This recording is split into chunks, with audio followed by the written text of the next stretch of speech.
দেবাশ্রয়ে গারুলিয়া পৌরসভার আপনি পৌরপ্রধান। তো এইখানে অনেক গরিব মানুষ, তারা কি সেবাশ্রয় কী সুবিধা পেল এবার নতুন নতুন করে? প্রথমে বলি যে বীর সন্ন্যাসী স্বামী বিবেকানন্দ জন্ম জয়ন্তীতে আমাদের সেবাশ্রয় শুরু হয়েছিল 12 তারিখে, 13, 14, 15 এই 4 দিন আমাদের সেবাশ্রয় হলো। আমি বলে রাখি, প্রথম দিনই 849 জন আমাদের এখানে সেবাশ্রয় ক্যাম্পে এসেছিলো তার চিকিৎসা করার জন্যে। 1022 জন দ্বিতীয় দিনে এসেছিলো, আর 1493 তৃতীয় দিনে এবং 1291 আজকে চতুর্থ দিন হয়েছে। সব মিলিয়ে 4655 জন আমাদের এখানে ট্রিটমেন্ট করিয়েছে।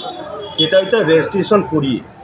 কিন্তু আমরা দেখা গেল যে অনেক দিনই দেখেছি যে রেজিস্ট্রেশন ছাড়াও প্রচুর মানুষ এখানে লাইন দিয়েছিল, কিন্তু 3টে পর্যন্ত রেজিস্ট্রেশন বন্ধ করা যাওয়ার পর মানুষ রেজিস্ট্রেশন করাতে পারেনি। কিন্তু তাকেও কিন্তু পরিষেবা থেকে বঞ্চিত করা হয়নি, তারাও বঞ্চিত হয়নি এবং তাদেরকেও দেখিয়ে দিচ্ছে। আমি যদি সব মিলিয়ে দেখি 5,500-6 হাজার মানুষ এই সেবাশ্রয় ক্যাম্পে পরিষেবা পেয়েছে। এবং তার সাথে সাথে আপনি যদি দেখেন 6 জনকে আমরা এরকম অপারেশন করতে পেরেছি। এইখানে যারা এসছে ডাক্তার রেফার করে দিয়েছে, গ্যালাক্সি হাসপাতালে গিয়েছে, সঙ্গে সঙ্গে ভর্তি করিয়ে তাকে অপারেশন করিয়েছে। একজন তো 10 নম্বর ওয়ার্ডে গারুলিয়া পৌরসভার মধ্যে, যে তার বাড়ির কেউ নেই, আমাদের কর্মীরাই তাদেরকে নিয়ে গিয়ে ভর্তি করিয়ে অপারেশন করিয়ে আবার তাদের ডিসচার্জ করিয়ে এখনই আমি যাব আবার নিয়ে আসবো, আমি আর অনেক গিয়ে তাকে নিয়ে আসবো। এবং অনেকের মানুষের আছে চোখের চশমা দেওয়ার ব্যাপার, আমরা তাদের নাম লিপিবদ্ধ করে নিয়েছি, ফোন নাম্বার নিয়েছি, আমরা ফোন করে তাদেরকে চশমা দেওয়ার ব্যবস্থা করছি।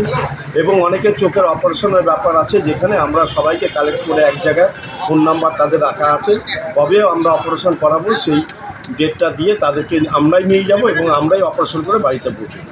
এই সেবাশ্রয়ের আগামী দিনে কী কর্মসূচি আছে যারা পেলো না? বা দেখুন, আমরা এটা তো নিজের থেকে করি না, আমাদের উপর যেরকম আমাদের এমপি যেভাবে নির্দেশ দেয় আমরা সেভাবে করি।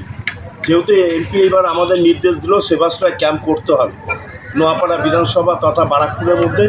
আমাদের নোয়াপাড়া বিধানসভা আমাদের 3টে জায়গায় আমাদের দায়িত্ব দিয়েছে। আমাদের মেগা ক্যাম্প লেইলনগরে হয়েছে, আপনারা দেখেছেন, দেবপ্রসাদ স্কুল হয়েছে, আমাদের শিউলি মোহনপুর ওখানে স্টেডিয়ামে গিয়ে ওরা করেছে। আমাদের যেরকম নেতৃত্ব যেভাবে আমাদের নির্দেশ দেবো আমরা সেইভাবেই আমরা কাজ করার জন্য প্রস্তুত।